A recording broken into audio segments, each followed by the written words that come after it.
Hola y bienvenidas a un nuevo análisis. Todos damos por sentado el poder llevar miles de canciones en el bolsillo o escuchar música en streaming sin interrupciones, pero si lo pensamos, es casi un milagro tecnológico. ¿Cómo es posible que un archivo de audio, que en su forma pura es gigantesco, se pueda reducir a una fracción de su tamaño sin que suene, sin que suene fatal? La respuesta es un truco brillante que tiene que ver más con la biología que con la informática. Exacto. El truco no es solo comprimir datos, es saber qué datos podemos tirar a la basura sin que nadie los eche de menos. Y para eso, primero hay que entender las limitaciones de nuestro propio oído. Se trata de eliminar la información que de todas formas nuestro cerebro iba a ignorar. Y hoy vamos a sumergirnos en un tema que coge esa idea clásica, casi de la vieja escuela, y la fusiona con la inteligencia artificial más puntera. Tenemos sobre la mesa un artículo de investigación fascinante que en esencia enseña a los nuevos y potentes códecs de audio neuronales a ser más listos, más eficientes y, en definitiva, mejores. Y lo hace usando los mismos principios de psicoacústica que hicieron del MP3 el rey indiscutible durante décadas. Así es. Vamos a desgranar cómo funciona esta calibración psicoacústica. Veremos qué problemas fundamentales tienen estos nuevos sistemas de IA, cómo esta vieja sabiduría los resuelve y la pregunta del millón: si esta nueva generación de tecnología está por fin lista para competir cara a cara con los estándares que llevamos usando toda la vida. Pues vamos a ello. Para empezar, pongamos a todo el mundo en la misma página. La comprensión de audio consiste en reducir el tamaño de un archivo. El formato MP3 lo consiguió con un éxito arrollador. ¿Cuál fue exactamente su secreto? Pues su secreto fue la psicoacústica, que es la ciencia que estudia cómo percibimos el sonido. Un código como el MP3 es muy inteligente en su forma de descartar información. No elimina datos al azar. Utiliza un modelo matemático del oído humano para identificar sonidos que van a quedar enmascarados por otros más fuertes que ocurren al mismo tiempo. Es el ejemplo clásico de intentar oír un susurro en medio de un concierto de rock, ¿verdad? Es imposible. El sonido de la batería y las guitarras eléctricas enmascara por completo el susurro. Exactamente. Ese es el principio. El códec analiza el audio, detecta esos susurros inaudibles que están junto a un grito musical y sencillamente los borra del archivo para ahorrar espacio. No se echa de menos algo que nunca se iba a oír. Es una optimización basada en la percepción. Perfecto. Ahora, saltamos al presente, a la era de la IA, donde han surgido los códecs de audio neuronales. Son, para que nos entendamos, redes neuronales entrenadas específicamente para comprimir y descomprimir audio. Pero el estudio que analizamos hoy señala que, de entrada, estos cerebros artificiales tan potentes tienen dos problemas de base bastante serios. Pues sí. A ver, el primer problema es, para que nos entendamos, que son enormes y complejos. El artículo menciona que algunos de estos modelos tienen entre 10 y 20 millones de parámetros. Un momento, frena ahí. 10 o 20 millones de parámetros. Dicho así, suena mucho, pero ¿qué significa eso en términos prácticos? ¿Por qué debería importarnos? Significa que son computacionalmente muy pesados. Imagina que cada parámetro es un pequeño dial que la red neuronal tiene que ajustar a la perfección durante su entrenamiento. Tener millones de ellos los convierte en sistemas potentísimos, sí, pero también en gigantescos devoradores de recursos. Y esto es algo que notamos todos los días. Si el móvil se calienta al usar una aplicación o la batería se agota en 2 horas, es probable que haya un cerebro de IA demasiado grande trabajando detrás. La batalla por la eficiencia no es académica, es la diferencia entre una función que podemos usar en el bolsillo y una que se queda en un laboratorio con superordenadores. Justo. Y estos códecs tan grandes son poco prácticos para dispositivos del día a día, como un smartphone, unos auriculares inalámbricos o un altavoz inteligente. No puedes meter un centro de datos en unos AirPods. Vale, ese es el problema del hardware, por así decirlo. Son demasiado grandes. Pero decías que había un segundo problema, y me da la impresión de que es más profundo, más conceptual. Lo es. Y para mí es la gran lección de este estudio. El segundo problema es que la IA, por defecto, persigue un objetivo subóptimo. Se entrena para ser una máquina matemáticamente perfecta, no para crear una experiencia agradable para un humano.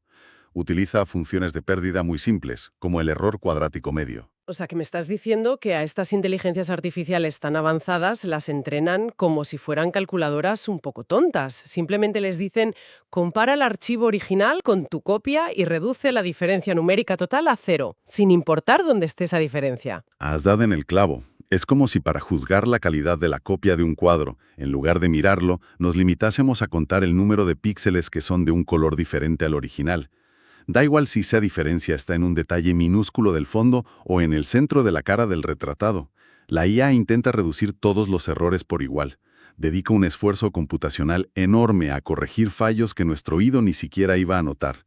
Es un caso clásico de ganar la batalla matemática pero perder la guerra de la percepción. Gastan su energía en tareas inútiles para el oyente. Ante este panorama, la solución que propusieron los investigadores parece casi de sentido común. Si la IA es tan potente pero tan sorda, ¿por qué no le enseñamos a escuchar como un humano? Esa es la idea, tan elegante como efectiva. La clave está en cambiar al profesor de la IA, lo que técnicamente se conoce como la función de pérdida.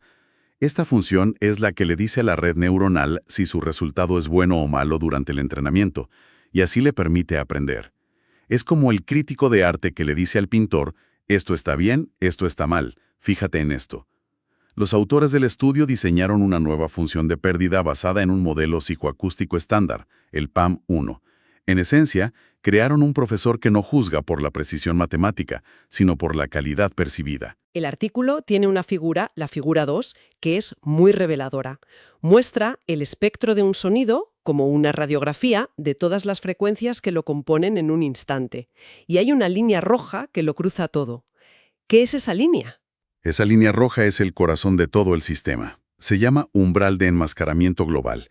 Representa, para ese sonido concreto y en ese preciso instante, el suelo de nuestra audición.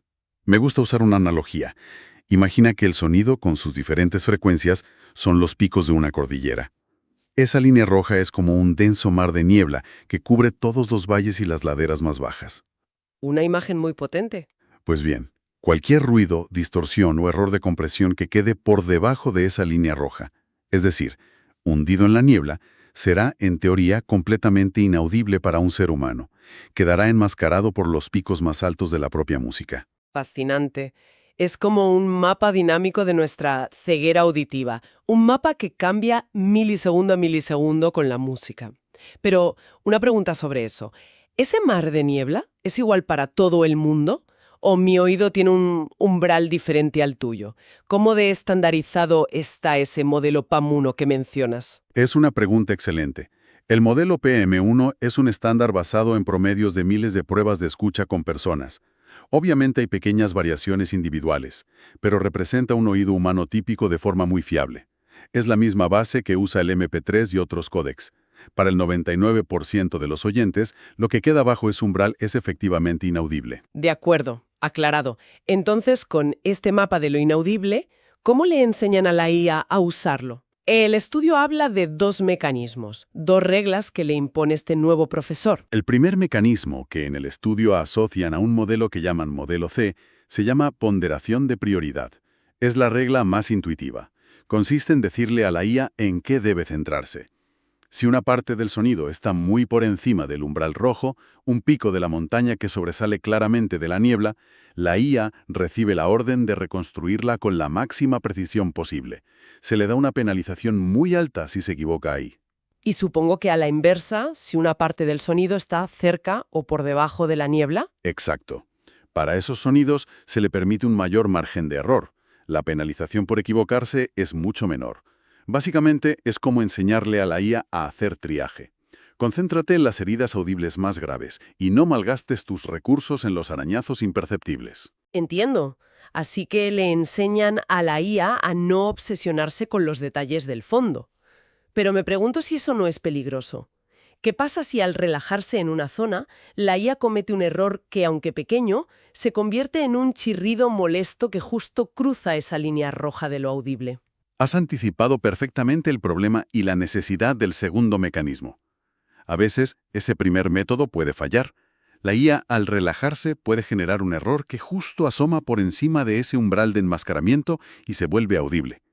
Por eso introducen una segunda regla, una red de seguridad más estricta, llamada modulación del ruido. ¿Y cómo funciona esa red de seguridad? Es mucho más directa y agresiva. En lugar de ponderar todo el espectro, este mecanismo analiza el error de reconstrucción y busca la frecuencia exacta en la que ese error supera más claramente el umbral rojo. Es decir, busca el pico de ruido más molesto y audible. Una vez lo encuentra, le da una orden muy específica a la IA. Olvida todo lo demás por un momento y corrige este problema concreto porque es el que más se oye. Es un proceso muy parecido a cómo el MP3 decide dónde asignar los bits de datos. Siempre ataca el problema perceptual más evidente primero. La teoría suena impecable, la verdad. Tienes una IA que primero aprende a priorizar y luego tiene un sistema de emergencia para corregir los fallos más cantosos. Pero la prueba definitiva, como siempre, es si esto se traduce en una mejor calidad de sonido para un oyente. Pusieron a prueba varios modelos con un panel de expertos en audio, gente con oídos muy entrenados. ¿Qué descubrieron? Y los resultados, la verdad, es que no tienen desperdicio. En las pruebas de escucha, el modelo que incluía los dos trucos psicoacústicos, que en el estudio llaman modelo D, fue el claro ganador entre todos los sistemas neuronales. Constantemente recibió las puntuaciones más altas de los expertos. Pero casi más interesante que eso es lo que pasó en términos de eficiencia. Que era el otro gran problema de partida, la ineficiencia. Correcto. El estudio presenta una comparativa muy interesante. En las pruebas de baja tasa de bits, a 64 kilobits por segundo, un modelo C, que solo usaba el primer truco y era pequeño, de un solo módulo, funcionó igual de bien que un modelo de la competencia, el modelo B, que usa un método más simple, que era el doble de grande, y además necesitaba más datos, 79 kilobits. O sea, misma calidad de sonido, con la mitad de complejidad y consumiendo un 20% menos de datos. Eso no es una mejora incremental, es un salto de eficiencia enorme. Totalmente. Demuestra que enseñar a la IA a escucharla la hace mucho más eficiente. Pero claro, quedaba el enfrentamiento final. El rival a batir, el gran jefe del videojuego, el MP3. El estándar de la industria. Entonces, con toda esta tecnología lo consiguieron. ¿Es este el asesino del MP3? Pues aquí llega el golpe de humildad.